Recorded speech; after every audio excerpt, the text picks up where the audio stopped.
Barbell back squat. Ah, Nag-start ako sa 250 pounds. Tapos tatlong repetition lang yung nakakaya ko. Yan na yung last set ko, kaya ginagawa ko drop set. Ang target ko sana dyan 5 repetition, kasi nga lang di talaga kaya.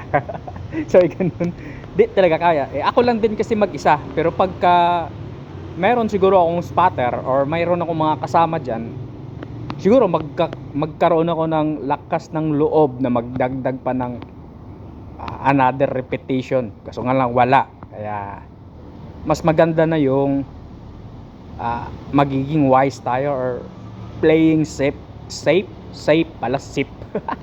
Kapangit ng pronunciation ko dun playing safe.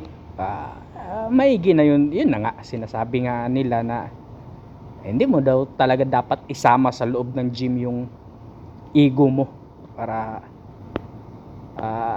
iwas kapahamakan or injuries. Yun naman yun. Kaya yun na yung ginawa kong option. Nag drop set na lang ako. Yung 200 pounds ibinaba ko kaagad ng 150. Dito sa 150 dito confidence na talaga ako na kayang kaya ko na to. Kahit sabihin mo pang pagod na ako doon sa tatlong repetition na galing sa 250, kaya ko na talaga sa 150. 150 nga, hindi 250. Ang gulo ba? Wala kasing script basta lang nagngangawa lang ako. Basta ganun yun.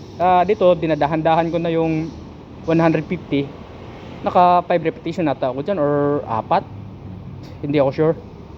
Yun na nga, hindi ka pa naman nakapagpahinga kasi na maigi barang ang pahinga mo lang na kaunti lang nung binaba mo yung mga plates. Tapos dito ginawa ko na lang 100 pounds. Binawasan yung isa, medyo mabagal-bagal yung lakad para maka-consume din ng counting enerhiya. Consume ba? O makatipid? Ano ba? Ano ba tawang term? Basta ganun yun, huwag kayong magulo. Tapos dito medyo binilisan ko na ata yung execution dito. Tignan natin. Wala talaga maisip. Yun nga, isa rin sa mga kadahilanan dyan para mabilis mo na lang din iligpit yung mga plates. Nakababa na yun paghakot na lang yung kulang yun naman din yun. Dito medyo mabilis na yung dito execution ko. Wala nang si pagaan na kasi siya ng pagaan, tapos yung katawan ko papagod ng papagod din. Na nagpahinga nga ako, tapos bago ako ilang repetition ba yun ulit, parang 4 lang ata or 5, basta ganun yun. Tapos yan na yung 50 pounds na. Yan na yung last set ko talaga. Last set. Ano daw yun? Nagpataka na pagkugnawa basta wag kayong magulo nga.